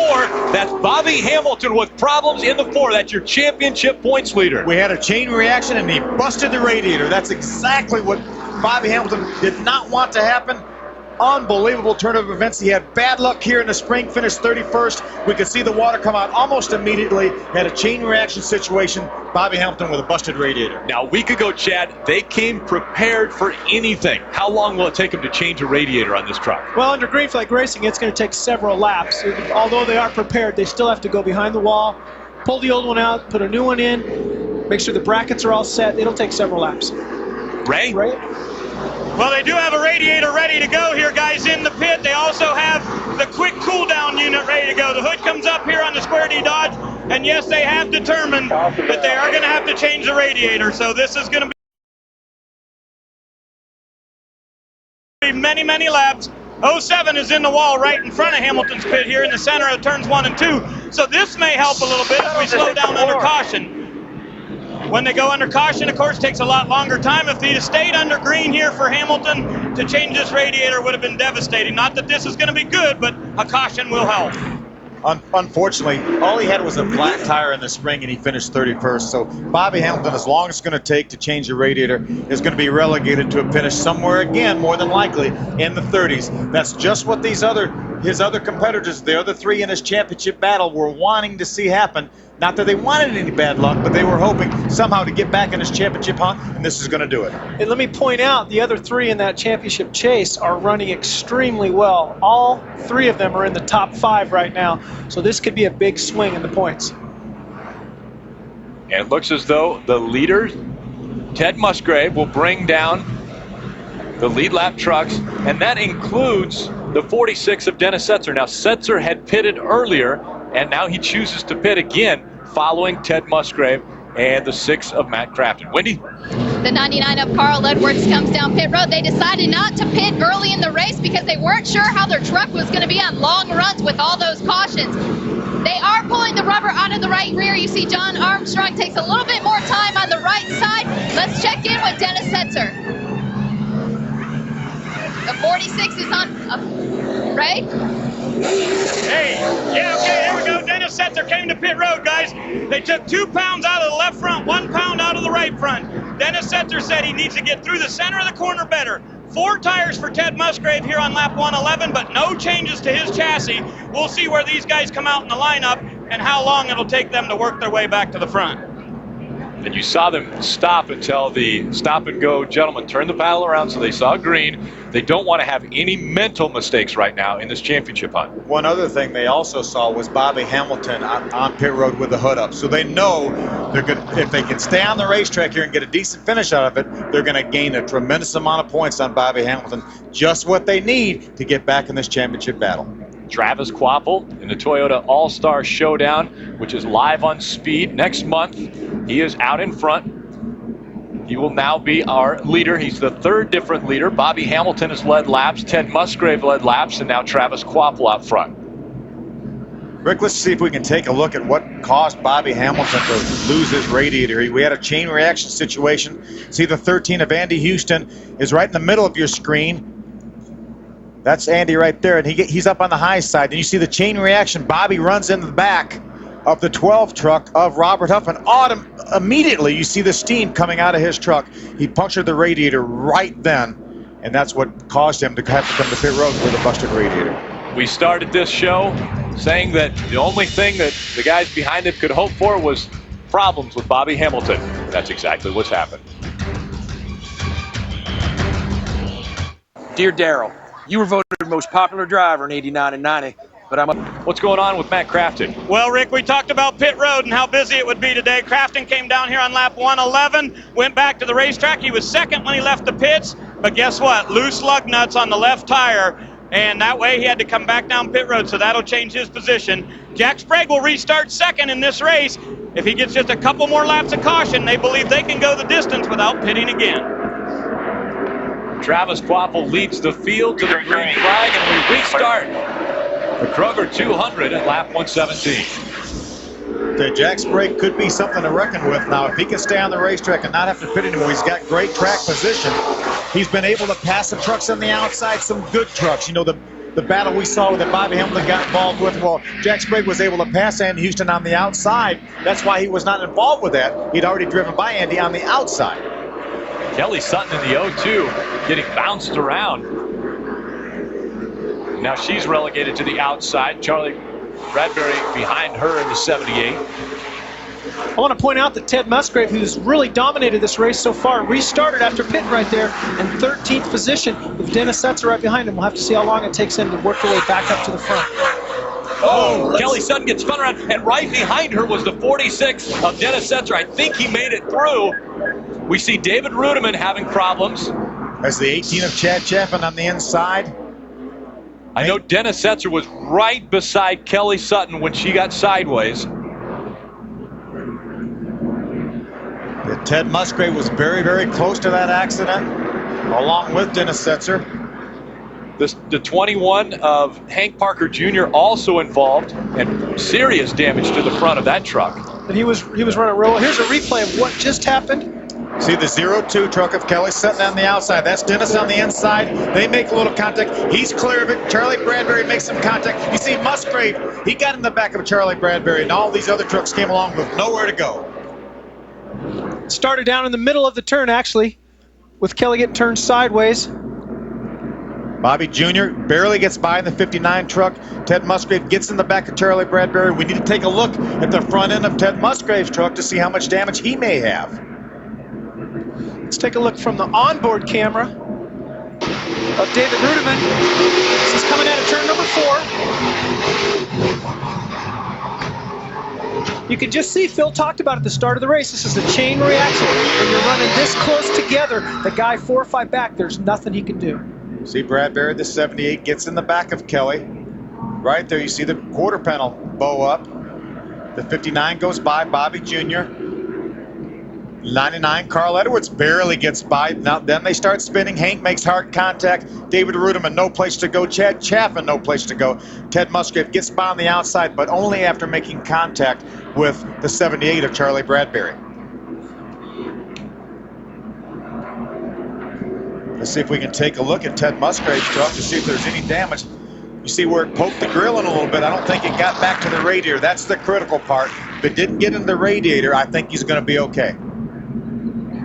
And as he narrowly avoided radiator damage, Bobby Hamilton has been on pit road replacing his radiator while all this took place. We'll be back with more. Because there are low visibility projects, we make high visibility sockets. The right tool for every project. Innovations for the good life. Craftsman at Sears. With our laser track level, you can level things on up to 3 walls with one setup. The right tool for every project. Innovations for the good life. Craftsman at Sears. Of The Simpsons, Homer, his family, and friends from Springfield return for another season of laughs only on Fox. That's Simpsons season premiere, November 7th, 8 p.m. Eastern. Damage to quite a few trucks being taken care of. The safety crews out on the track taking care of some of the fluids that have been put down. And 16 laps ago, Bobby Hamilton was involved in a pileup of sorts and had to have a radiator repaired. We take a look back at that. We're down here in the corner. Bobby's at the right of your screen, there's right Bobby there. Hamilton right there. And watch what happens Immediately, you see the steam coming up from his radiator that had a hole poked in it from the 12 truck of Robert Huffman as a chain reaction to slow down. Bobby couldn't see what was going on, couldn't get his brakes on time. Phil caught it immediately as soon as we saw the steam, and then they went in the pits, changed the radiator, took 15 laps. Yeah, Danny Rollins and his guys did a great job getting that radiator changed in that short amount of time. With this most recent accident, though, he's probably going to gain a few positions. Hank Parker behind the wall, David Ruderman, I think, is behind the wall. Kelly Sutton behind the wall. So he may gain a few spots. He's being shown right now in the 32nd position. We learned last week at Texas that Bobby and them were prepared as they geared up to points race this last 5 races for this exact same thing. It paid off because they practiced changing these types of things at the shop. Standing by with Hank Parker Jr., Ray Dunlap. Well, thank you, Rick. Lots of work going on down here on the Airvest Toyota. Is this truck fixable? Can you get back in? We might be able to. It's hard to say right now. The radiator's pushed back to the oil filter, and that's never good, man. We had a great Airvest Toyota Tundra. Be able to run up there in the top 5, track position was so important, and my truck was just getting better the longer that we ran. And I was dreading seeing that caution come out, but I knew we'd have to go back to the back of all that, and just got caught up and looked like some lap cars had it all tangled up and nowhere to go. Well, that's for sure. And you see there's the 21. Now look right over here, guys, is the 02 Kelly Sutton's Capaxton Chevrolet. All kinds of damage here. Also the radiator knocked in on that. And as you said, Phil, just to our right a little bit, here's the NTN Bearings Toyota. David Ruderman comes to the garage to fix his radiator also. Wendy? Carl Edwards did have a little bit of damage on the right rear corner of his truck, and they are running for a championship here. So what did they do? They sent one of their guys, Junior Paxton, an employee of Roush Racing, outside the tunnel. He ran outside turn 4 to check out the damage on the right-hand side of Carl's truck as he went through turn 4 very slowly. Junior Paxton came over the radio and said it was only cosmetic damage. And you can do that on a short track. I mean, I could have told them that. They didn't have to send Junior outside the track. And let's take a look at the incident, why we're under caution. Kelly Sutton up in the Team Copaxton number 2 gets spun around sideways. And because of that chain reaction, takes the 21, the 17, the 1 of Ted Musgrave narrowly escapes on the outside.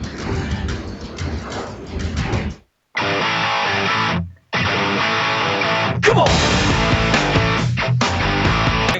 Now, you see the points as of now. Bobby Hamilton, 21 points in front of Dennis Setzer. Now, Dennis Setzer is currently being shown in 11th. He's been able to move up, so we could have a new leader at the end of this race, Ray? Well, Rick, Bobby Hamilton is right with Shane Meal on the same lap with him back there in 31st or 32nd position. But keep in mind with Kelly Sutton in the garage, he very well may get that position. And look right ahead of Kelly Sutton will be Chad Chaffin on the racetrack. Now, Chad's truck is tore up, so watch for that teammate to help Bobby get one of those positions back. Then Hank Parker Jr., then David Ruderman. So a bunch of guys that are back here in the garage that are working on him. Hamilton believes he can get those spots away from him. So as we get ready to go back to green, Bobby will restart 32nd, but I think he's going to finish much better than that in this race today. Ray, you're exactly right, but the problem for Bobby Hamilton is Dennis Setzer's running 11th, and he's going to finish a lot better than that unless he has trouble. So he's going to gain probably another 50 points or something like that if he gets up battling for this win later on in this race. So we still could see even though Bobby Hamilton's going to gain a few positions, we still could see a point change here. Law of averages could go out the window because of Bobby Hamilton. He's had a lot of success in the last 4 races of the season. The average finish is the number to look at. 5.9 average finishing position for Bobby Hamilton in relation to the other series championship contenders.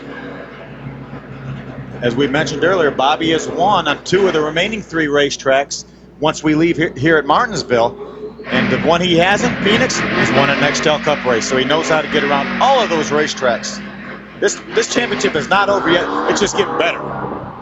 Martinsville was one of the races that all the drivers collectively were worried about because things just happened that are entirely out of the drivers and team's control, and we saw it happen with Bobby Hamilton. Randy Kaiser brings the pace truck down pit road, leaving the duties of pacing the field to the 24 of Travis Quapple. So Quapple comes around turn 4, the green flag flies, and we're back to racing in Martinsville. Now, as we get more and more lapped cars, trucks, it becomes real difficult for the guys on the outside who are the lead lap trucks to get around them before they get in turn 1 and 2. But what that does is it really gives the leader in second place a good advantage on restarts. I think now we're 133 laps into this race, Chad. I don't think any of these leaders are going to make another pit stop. I think they've said, okay, this is what we've got. This is the strategy we're going to use. Now it's up to people like Dennis Setzer and Ted Musgrave that were so strong early. It's up to them to catch us. Take advantage of their new tires. Nose to tail, Travis Kvapil in front of Rick Crawford. Now Crawford is actually 3 laps down to the leader, Travis Kvapil, but he's racing him right now for trying to get back one of those positions. Wendy, what's happening with Travis Kvapil? Travis is one of the trucks that has the oldest tires on his truck. Remember, he pitted on lap 50. His crew chief, Eric Phillips, their setups for this track were close to IRP and Loudon. And remember, Travis Kvapil won at Loudon. They were excited about coming back to a short track because they feel their short track program is much better at the end of the season. Travis also tested Caraway on Monday for this track, so a lot of seat time for Travis Kvapil at these short tracks. His best finish here is second, and that came in 2001. The only thing he said about his truck is that it has too much forward bite, but they were afraid to pit again. So old tires on Travis Kvapil's truck. We'll see how long it lasts. It's odd to hear a driver say I have too much forward bite. Usually that's the thing that they're screaming about. What that means is their truck is loose coming off the corner. Forward bite is basically bite that helps get that left rear planted into the ground and drive the truck off straight. Kvapil now able to put some distance between himself and the 14 of Rick Crawford. See Jamie McMurray, the 2 truck, drives to the inside of Ken Schrader. Nextel Cup drivers side by side racing for position. Bobby Labonte, another Nextel Cup driver. 3 Nextel Cup drivers right in that little pack right there. McMurray, Labonte, and Schrader. And John Wood in the 50 truck also. Just in front of them, Johnny Benson in 3rd position. So that's the mark that they are all trying to achieve. Guess who's right behind that 52 truck of Schrader? Dennis Setzer. Could take over the points lead today if he's able to move past probably 5 more trucks will give him the points lead over Bobby Hamilton, unless Bobby Hamilton's able to get past some of the other trucks that are off the track. The important thing to remember right now is Dennis Setzer restarted that race behind Ted Musgrave. Even before that accident on the front stretch with Kelly Sutton, he was able to get by Ted Musgrave and get in front of him. Right now, there's about 4 or 5 trucks between himself and Ted Musgrave. So Dennis Setzer, who really watched Ted Musgrave dominate the early part of the race, now is in the catbird seat. He is, Phil. Not only that, now remember, he's got on fresher tires than all these guys that he's racing with in front of him right now. You see, it's Kenny Schrader. We're looking on from Kenny Schrader's onboard back to Dennis. Dennis's tires are a little bit fresher, so that's going to help him. Doesn't make it a sure thing, but it's going to help him a little bit. But all the drivers and teams were raving about this tire that Goodyear brought. They were running some of their fastest laps in practice yesterday with 60, 70, 80 laps on their tires. The tires are not falling off anymore. Which works against him. Which works against Dennis Setzer and works for Travis Kvapil and Jack Spray, the guys up front right now. Dennis Setzer's mind obviously is on running well at this race, but in the big picture, he wants to win this championship. And the last time Dennis Setzer was out in front of the points race was 8 races ago. That's how long Bobby Hamilton's been on top. You know, I wanted to point out something really quick here. You see how Schrader just move over and let Dennis go? I think that he actually did that, and that's a really classy move right there. Schrader knows that Dennis is in a points race. Kenny's not. He just runs a few races a year. So what's he do? Dennis is running good. Instead of holding him up and really challenging him for position, he just moves over and lets him go. It's really a classy thing to do. Well, that's what we come to expect from Ken Schrader, one of the classiest guys on the racetrack. There's a great battle right there for 3rd. Jamie Murray, the 2 truck on the inside of the Toyota of Johnny Benson. Bobby Labonte is going to follow him through. A lot of Nextel Cup experience right there. And again, here comes John Wood. Jamie McMurray in the number 2 has claimed a pole in that truck, and now he wants the victory. The 2nd place finish that he followed behind Ted Musgrave, those were the 2 dominant trucks on the track. Wendy, what's happening with Jamie? Jamie Mack has been pretty tight all day is his only complaint. He said the pedal hasn't been firm since they unloaded, that it feels squishy. Bill, can you add on what that means? He's probably boiling the brake fluid a little bit Wendy, with the brakes. You use so much brakes here at this racetrack. There's no racetrack on earth that you use because of the design, this paperclip design, where you use more brakes than you do here at Martinsville. If he's got a bit of a spongy pedal, he's probably having to pump the pedal down each straightaway, and you get used to that. Drivers get used to that. It's just part of running here at Martinsville. Jamie McMurray in third, Bobby Labonte fourth. Johnny Benson drops back to sixth. Taking a look at underneath Johnny Benson going down into turn number 3, and he's got the position as he drives underneath him, gets in the gas a little bit earlier. Off he goes. You see Dennis Setzer's truck, not a great deal of body damage to that truck. He's been running up front, running in packs, but he knows how to run a short track. He knows how to save something for the end of the race. Dennis Setzer's one of the best short track drivers in the country. He's won here twice. And Dennis Setzer knows how to avoid problems.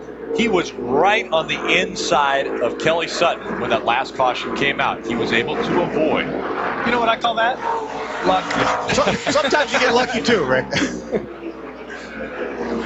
Well, you need a little luck if you want to win a championship. Absolutely. And so Dennis Setzer can have a little luck.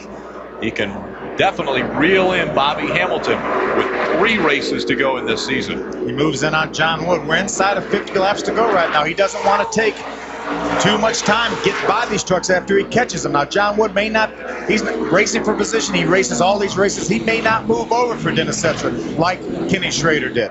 That's a fight for 5th position right there. So Dennis Setzer's got himself up to a top 5. John Wood has won this race before, and Dennis Setzer right behind him. Ray, what's happening with Setzer?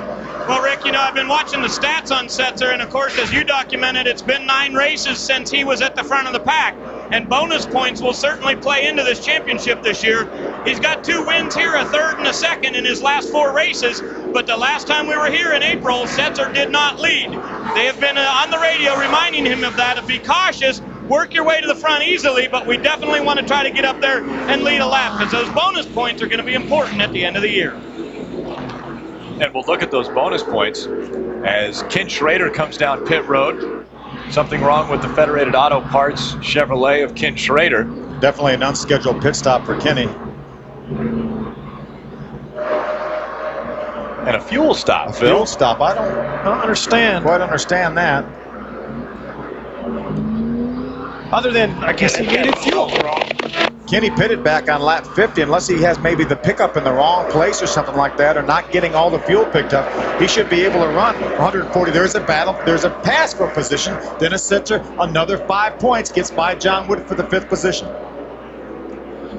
And the bonus points are so important. Bobby Hamilton, Ted Musgrave have both led on this track today in this race, so they have 80 bonus points up to this race. And actually, Ted Musgrave will add another 5 bonus points because he has led the most laps and will be credited with leading the most laps at this race. So he'll have 85 bonus points. Bobby Hamilton with 80. And look at the bottom of the list, the least amount of bonus points, Dennis Setzer. 45 bonus points less than both Ted Musgrave and Bobby Hamilton. But the good news for Bobby Hamilton, remember we talked about him being in the 32nd position. Well, he was been able to get by all those trucks that were involved in that accident. He's now in the 26th position.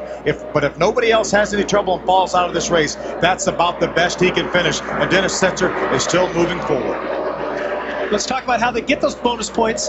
They either lead a lap, the most laps, or win the race. So it kind of puts in perspective what Dennis Setzer hasn't done that Bobby and Ted have been able to do. Travis Quapple in his Toyota out in front of the field. In the last 2 races, Todd Bodine has been able to win in Toyotas. We'll see if Travis Quapple can win his 3rd race of the season.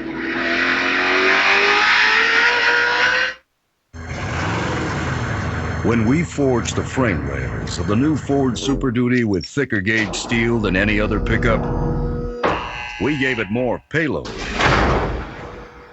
than any other pickup. 5,800 pounds. Coverage of the NASCAR Craftsman Truck Series Kroger 200 on Speed Channels brought to you by Craftsman, the official tools of NASCAR and the NHRA.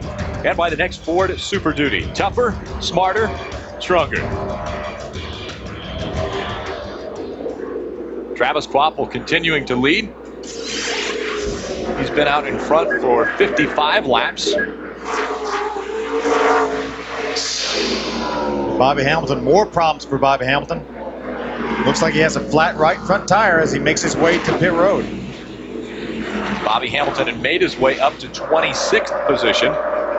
That will cost him another position. Shane Meal, who was on the same lap with Bobby Hamilton, is able to get by him, so Bobby will lose another position. Body damage on the 14, rubbing against the right front tire. Smoke coming out there, so they'll probably have to come down and fix that before he blows the right front tire. Yeah, or NASCAR will throw him the black flag. That's rubbing a little too hard.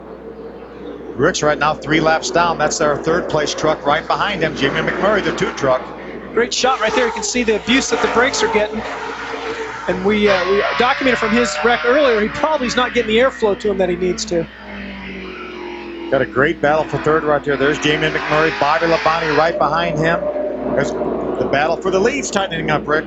Travis Quapple in the 24, Jack Sprague in the 16, Ray.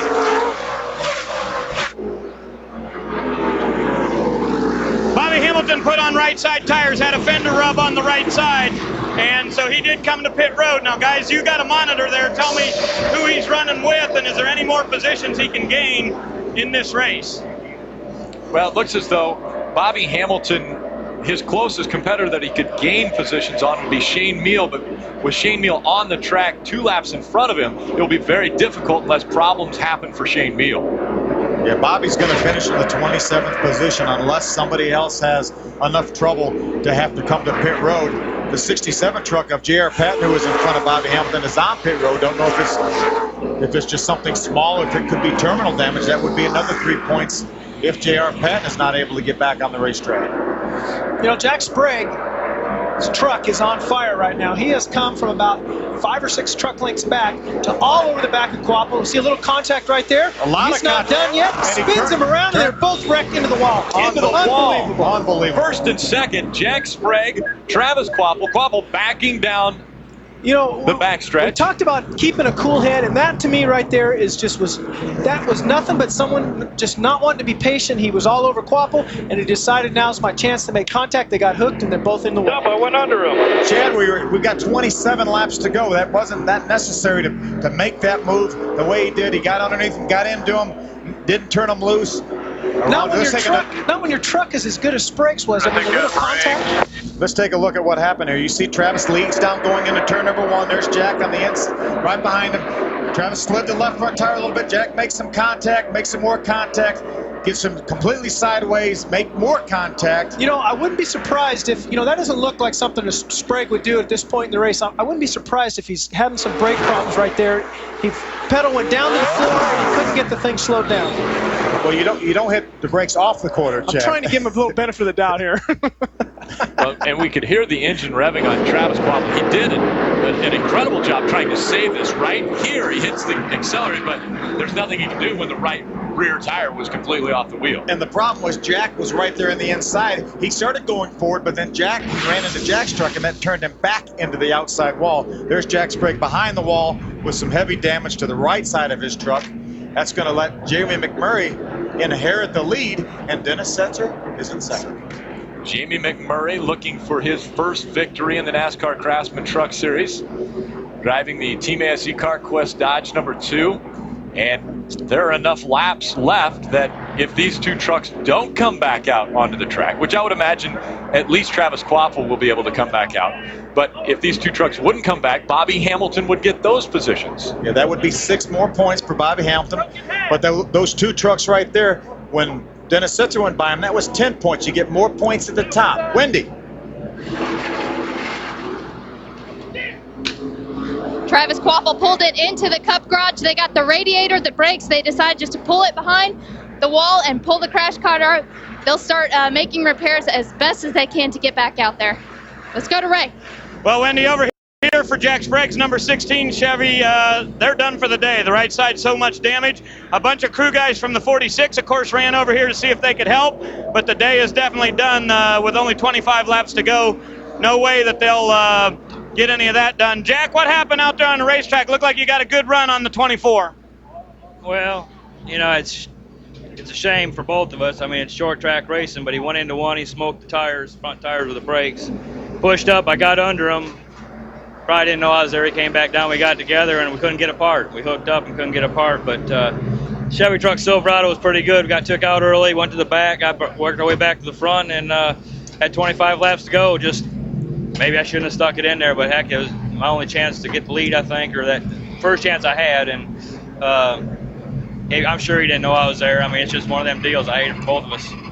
Well, these guys went to victory lane at Mansfield, of course, in the number 16, but it's been 17 races, so Jack Sprague was trying pretty hard. Wendy? Travis Quapple sits in his truck. Travis, we heard your crew chief, Eric Phillips, very angry on the radio. He's expecting NASCAR to do something. What was it from your point of view? Well, he should be. I don't know. We had a great truck. We got caught up in a little bit of traffic.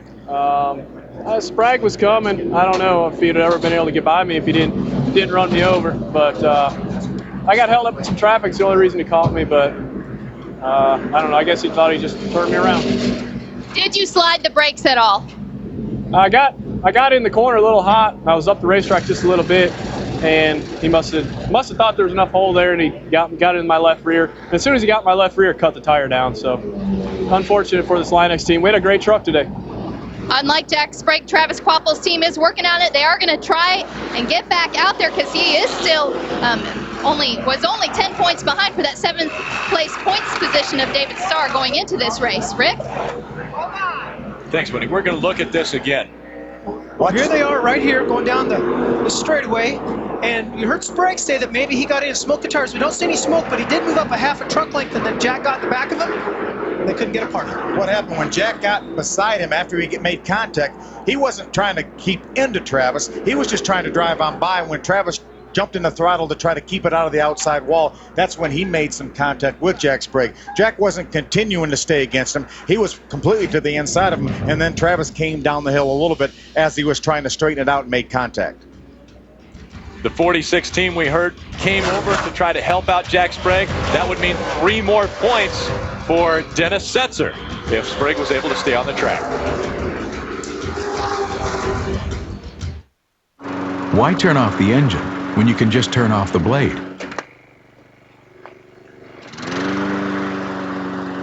The right tool for every project. Innovations for the good life. Craftsman at Sears. It projects a perfectly straight laser beam, so you can end up with a perfectly straight cut. The right tool for every project. Innovations for the good life. Craftsman at Sears. Tonight on Speed, the Star Mazda Series from Phoenix. Michael McDowell goes for a dominating win number 7, and this time on his home turf. The Star Mazda Series Phoenix. Tonight, 11:30 Eastern, only on Speed. This October on HDNet. Quality sports and entertainment. The best original programming. Stunning news and documentaries. And exclusives you won't find anywhere else. Broadcast in 5.1 Dolby Digital Surround.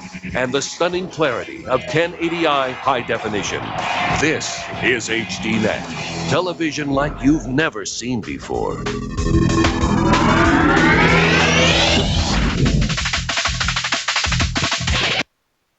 What's included in a sandals vacation?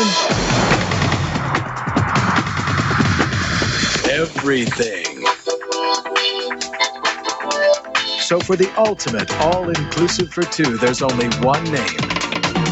Sandals, voted world's best for a decade. What the world needs now is love, sweet love forever. Book now for great savings. Call your travel agent or 1-800-SANDALS.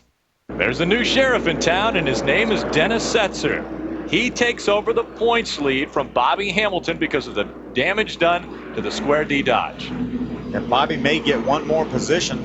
He may be able to get by Jack Sprague if Jack stays behind the wall. But Dennis Setzer has got one more spot he'd like to get to, and that would be 10 more points. Dennis Setzer would like to claim his 3rd victory at Martinsville Speedway, but he has to go by the number 2 Dodge of Jamie McMurray to accomplish that. That's not going to be a piece of cake. Jamie McMurray wants to join the list of drivers that have done the triple header.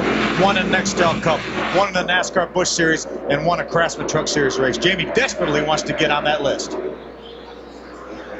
And now the 2 trucks have separated themselves from the lap traffic. Bobby Labonte in the 47 is 3rd, and that is a teammate to Dennis Setzer, so that can only help him. Problems in the backstretch. Terry Cook gets spun around and into the back of him. That is the 13 of Andy Houston.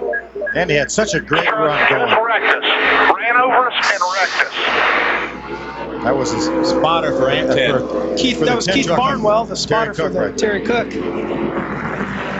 Felt that somebody had wrecked Terry, and that's what started the whole thing. And you see the damage to the back of that truck. Obviously, someone got into the back of Terry, got him spun around. That was the smoke you saw from the tires spinning. And this isn't hurting Jamie McMurray at all as he sits in the lead with just a few laps to go. Take a look at this latest caution. The 6 truck of Matt Craftsman gets in the back of the 10 truck of Terry Cook, turns him around. Here comes Andy Houston, nowhere to go, smoke everywhere, runs in the back of Terry Cook. Tough break for both of those guys. They've had a great run going. Both of them were right knocking on the door of the top 10. Another look here. You see all the smoke. Drivers can see nothing. Bobby Hamilton Jr., the 59 truck, just trying to pick his way through there. You really are helpless at that point because you can't see anything. Your spotter's telling you where to go, but really your spotter can't see anything at that point either. Todd Bodine narrowly avoids Terry Cook as he gets by on the inside. Andy Houston, unfortunately, not quite so lucky.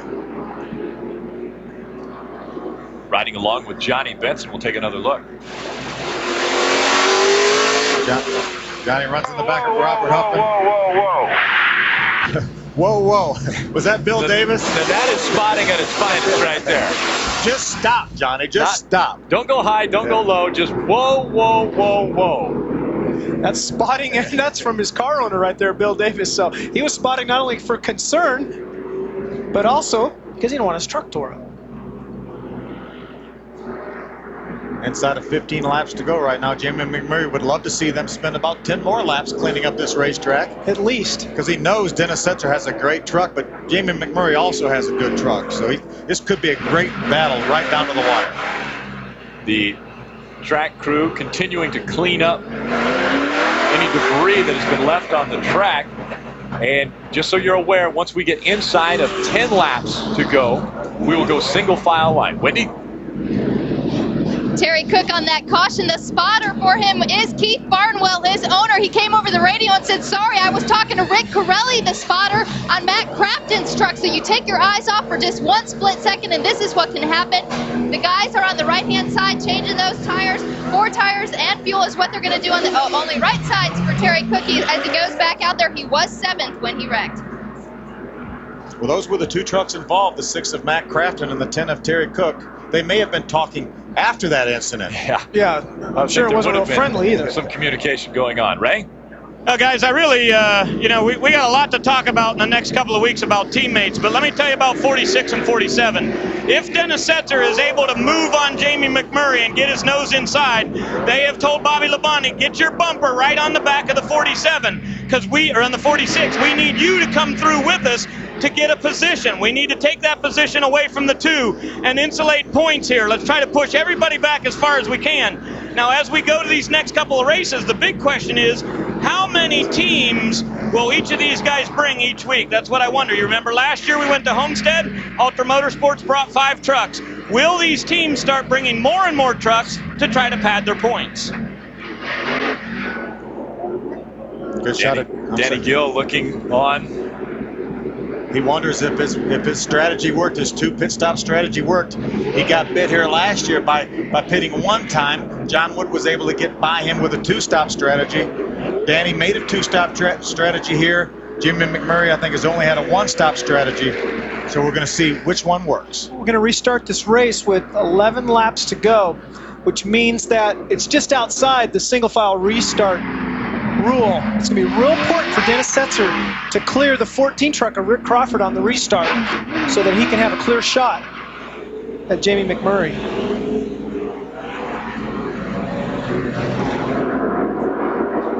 Randy Kaiser on pit road. Jamie McMurray leads the field to the green flag, and we're back underway with the Kroger 200. 10 laps of racing to go. Jamie McMurray looking for his first ever Craftsman Truck Series win. Bad break for Dennis Setzer. Just as you mentioned, Chad, Rick Crawford not only stayed in front of Dennis Setzer, he looks to the inside of Jamie McMurray. He's 2 laps down right now. He would desperately like to get back on the lead lap, but it's so late right now. I think right now he's dictating who may win this race. There you see Rick Crawford. I knew Rick Crawford was not going to stay there and interfere with the outcome of this race. And he may have got over just in time. Any more length of time, and I would, if I was Dennis Setzer in the 46, I would have let him know that I didn't appreciate it. Yeah, Rick Crawford said, hey, let me give it one try here, see if I can get in front of Jamie McMurray and maybe drive away and get out of the way. He wasn't able to do that. He pulled over, let Dennis Setzer and all these other drivers race for the win.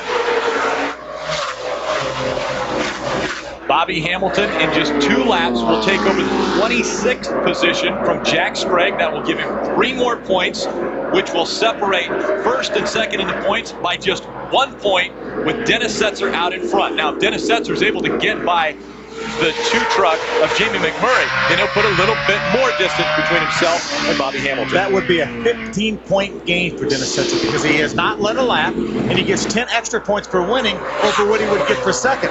15 points for Dennis Setzer if he can get by Jamie McMurray. Big points for a team looking for their first ever championship in the NASCAR Craftsman Truck Series. But Jamie McMurray's looking for a win. That 2 truck has never gone a season in the Craftsman Truck Series without winning a race. And right now, Jamie McMurray wants to keep that trend going, winning a race. I wonder if they went down right now and talked to Jamie if he'd move over and let him win. I think not. I think you're right. How many times has somebody said, Chad, you're leading this race, but we got a guy behind you that really like to win. Could you? Yeah, and he's a nice guy. Do you think you could move out? He never did it for me, I'll tell you that. Well, will Dennis Setzer move him out of the way? That's the thing. If he can catch him, that's what he has to do. Just give him a nice little move, nice little bump. Don't want to spin him out, but just give him a nice little bump and get him out of the way. I'm not sure he's going to be able to catch him, though. Jamie McMurray's running great. He was the fastest truck on the racetrack that last lap. Todd Bodine holding on to 7th, just in front of Carl Edwards, another truck that's involved in our championship battle. Carl Edwards currently 122 points out of the top spot, now being held by Dennis Setzer in the points lead.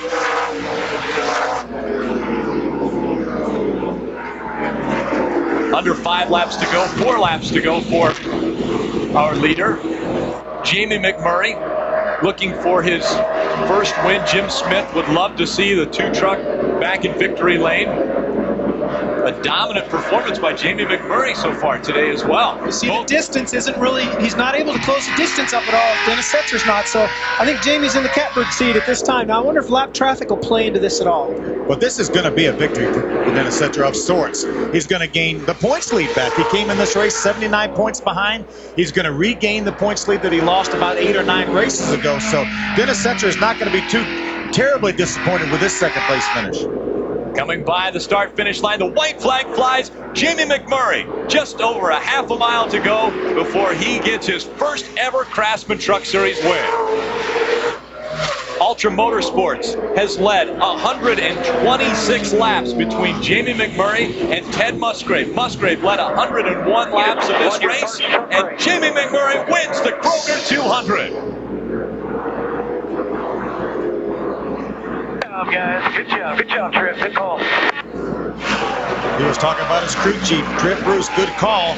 A one-stop strategy for Jamie McMurray. It worked beautifully. Pitted on back on lap 62.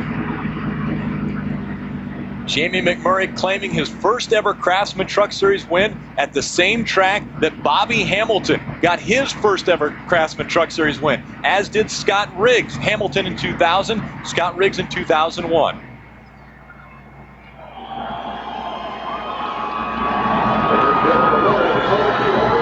The crowd on their feet. Jamie McMurray stops the team ASE Park West Dodge on the start-finish line. Awesome job. And he will celebrate this win in just his 24th start in the NASCAR Craftsman Truck Series. Jamie McMurray's father coming out saying, congratulations, you've joined an elite group. We'll be back with more.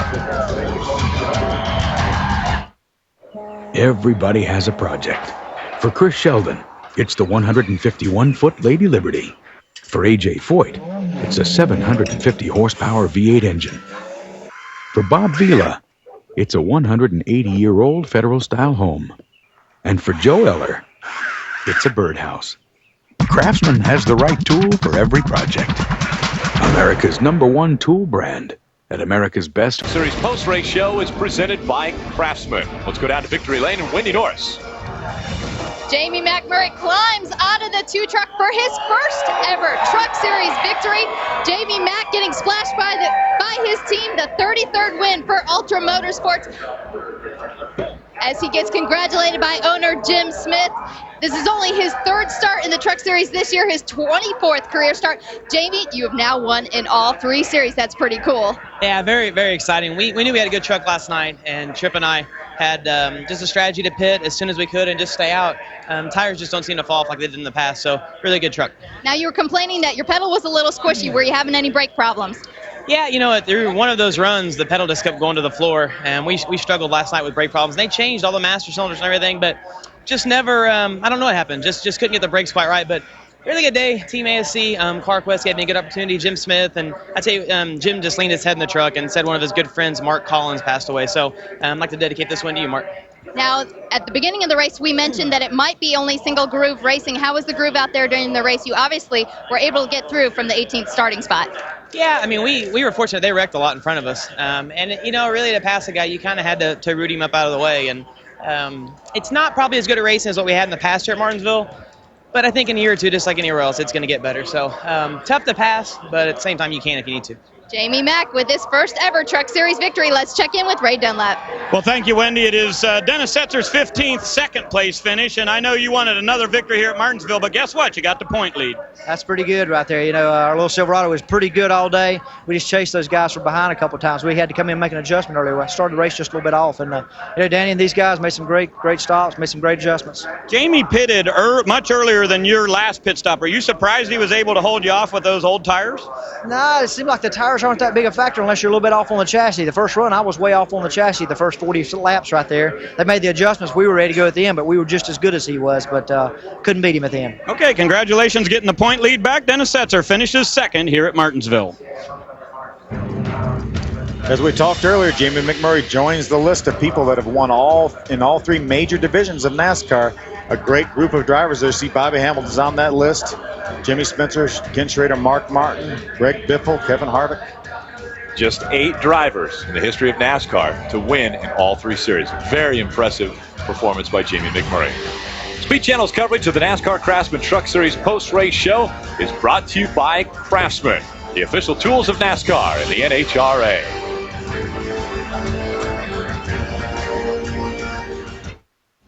Closed captioning on Speed Channel is brought to you by Best Western. Want to get the deal that Michael Waltrip gets? Then race over to bestwesternracing.com before this deal is gone. Trailers don't have anti-lock brakes. See, this one goes here, and, well, whenever I'm trying to put decals on the side of a truck, I normally just sit on an old 5-gallon bucket. But the problem is it's really not very comfortable. Hey, Ray, how about a 1-inch wrench? Here's your wrench. Now, don't bother me. I'm trying to do television. Thanks. Okay, now when Rick goes back under his truck, he's riding on a Craftsman creeper. And here's a Craftsman creeper that would do just what he needs, but it also does a lot more. Because check it out. It folds into a perfect seat. So I can use this and say goodbye to my old 5-gallon bucket. This gets me anywhere I want to go on the top side of the truck or underneath. It's 2 tools in 1.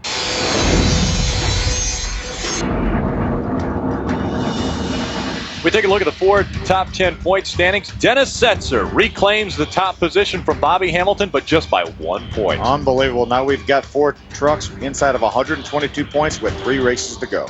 Bobby Hamilton finishing 18 laps behind our leader, Jamie McMurray, stands by with Wendy Norris. Bobby Hamilton comes home 26 today after changing that radiator on pit road. Bobby, you lost the points lead, but it's only by 1 point to Dennis Setzer.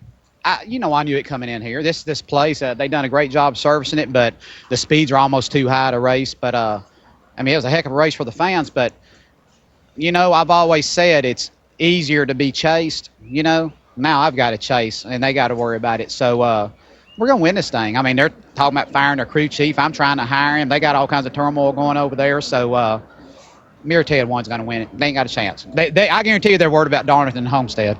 Well, you hear it from Bobby Hamilton. All kinds of rumors and team swapping could be taking place. Rick?